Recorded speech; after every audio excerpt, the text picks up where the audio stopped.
Hello दोस्तों, स्वागत है आपका अपने YouTube चैनल ओनली स्टडी पे। आज की इस वीडियो में जो हम देखेंगे एक आधुनिक भारत की शुरुआत करते हैं, जिसमें हम पढ़ेंगे गवर्नर जनरल, जो बड़ा महत्वपूर्ण टॉपिक है। चाहे आप कोई भी एग्जाम दे रहे हैं उसके लिए बड़ा महत्वपूर्ण होता है। और इस गवर्नर जनरल का जो टॉपिक है, इसमें सभी आंदोलनों के ऊपर चर्चा करेंगे, साथ साथ जो चीज़ें चर्चा होंगी और एक एक गवर्नर जनरल के बारे में पढ़ेंगे। तो आज हम इसमें थोड़ा सा बेसिक जानते हैं, हम गवर्नर जनरल्स का ऑल ओवर व्यू, जिसमें हमारे से क्या क्या डाउट्स बनते हैं उनको भी चर्चा करेंगे और क्या क्या इंपॉर्टेंट इनमें से क्वेश्चंस बनेंगे। तो चलिए हम स्टार्ट करते हैं इसमें, और फिर हम एक एक गवर्नर जनरल, वायसराय या गवर्नर के बारे में गहन अध्ययन करेंगे। तो चलिए हम बात करते हैं गवर्नर जनरल का जो टॉपिक हमारा चला है। तो गवर्नर जनरल का जो शासन या गवर्नर का जो शासन था वो 1757 में एक लड़ाई हुई थी, प्लासी की लड़ाई। प्लासी की लड़ाई के बाद यह बंगाल से शुरू हुआ था। हमारे को सिर्फ बंगाल और भारत के ही पढ़ना है, वैसे तो मुंबई में भी और आपका मद्रास में भी गवर्नर हुआ करते थे, वो ज़्यादा इम्पोर्टेंट नहीं है। तो बात करें हम यहाँ पर कि बंगाल में जो प्लासी की लड़ाई हुई 1757 में, उसके बाद क्या हुआ था, अंग्रेजों ने जो शासन था वह अपने अधीन कर लिया था।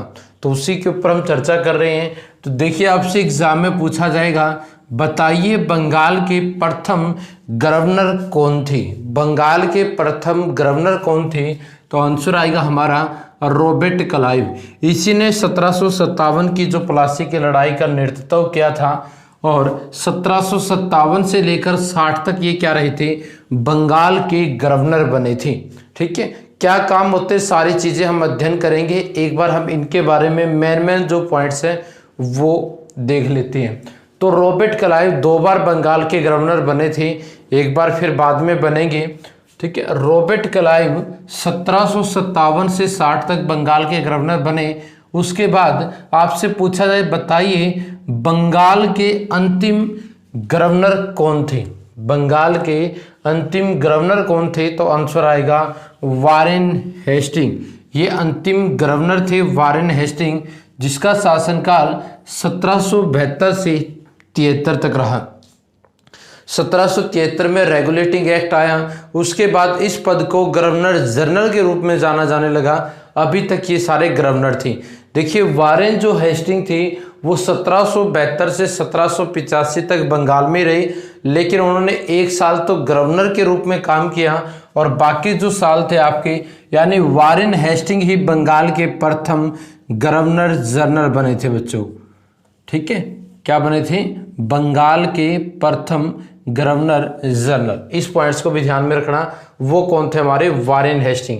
ये और ये नाम एक ही व्यक्ति है, यानी 1 साल ये क्या थे, बंगाल का अंतिम गवर्नर पूछा जाए तो वारेन हेस्टिंग, और बंगाल का प्रथम गवर्नर जनरल पूछा जाए उसमें क्या होती, पावर बढ़ जाती है। क्या डिफरेंस होते हैं, हम रेगुलेटिंग एक्ट को पढ़ेंगे तब सारी चीजें आपको समझ में आएगी।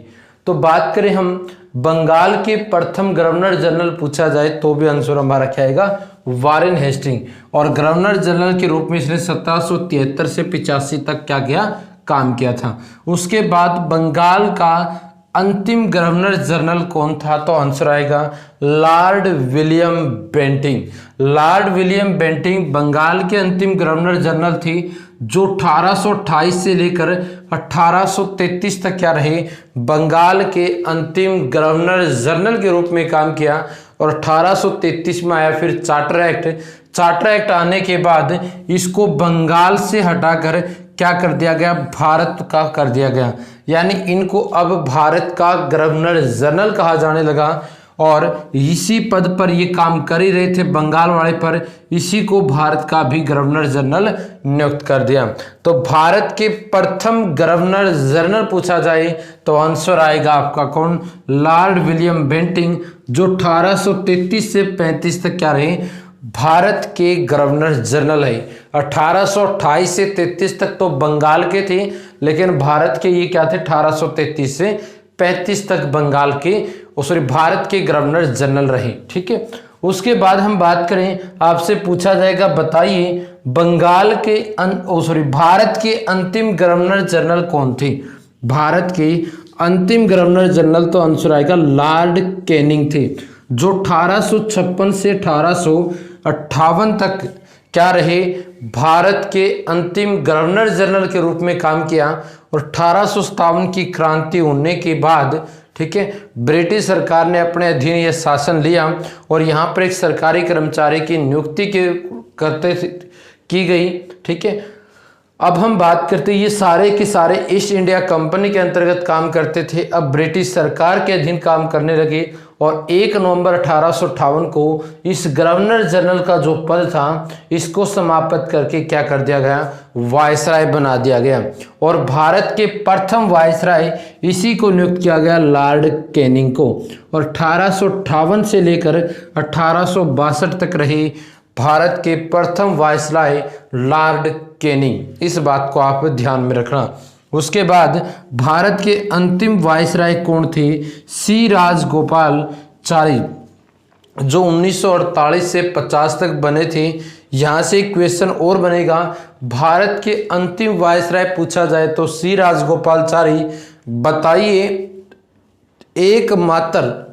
एकमात्र भारतीय वायसराय कौन थे, तो आंसर आएगा सी राजगोपालचारी। जितने भी गवर्नर जनरल या वायसराय बने हैं सारे के सारे अंग्रेज थे, सिर्फ सी राजगोपालचारी को छोड़कर, ठीक है। चलिए, लेकिन आपसे स्वतंत्र भारत के प्रथम वायसराय पूछा जाए तो सी राजगोपालचारी नहीं आएगा, ये सिर्फ अंतिम आएगा, वो आएंगे लॉर्ड माउंटबेटन। आगे हम करेंगे। तो यहाँ से हमारे को क्या समझ में आया कि बंगाल का प्रथम गवर्नर कौन थे, रॉबर्ट क्लाइव, और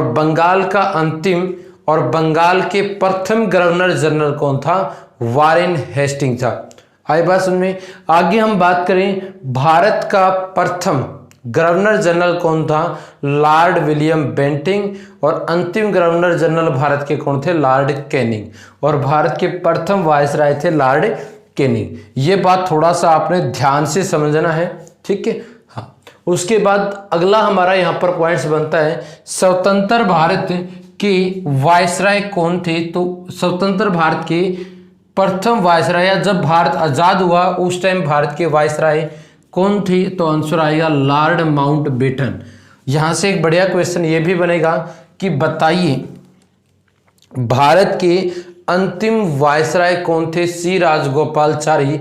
और क्वेश्चन पूछ ले, भारत के अंतिम अंग्रेजी वायसराय कौन थे, अंतिम अंग्रेजी, ये भारतीय था, अंतिम अंग्रेजी वायसराय पूछा जाए तो लॉर्ड माउंटबेटन थे। उसके बाद कुछ और इम्पोर्टेंट पॉइंट्स बनते हैं, उनके बारे में हम, जो अक्सर हमारे एग्जाम में पूछे जाते हैं उनके बारे में, बाकी बातें हम अलग अलग गवर्नर जनरल को एक अच्छे तरीके से हम इसकी शुरुआत करेंगे। चलिए, प्रथम आम चुनाव आपसे पूछा जाए, 1935 का भारतीय शासन अधिनियम था, उसके तहत 1936-33 में भारत में प्रथम आम चुनाव हुए थे और उस टाइम भारत के वायसराय हुआ करते थे लॉर्ड लिनलिथगो, जिसका शासनकाल 1936 से 1944 तक था।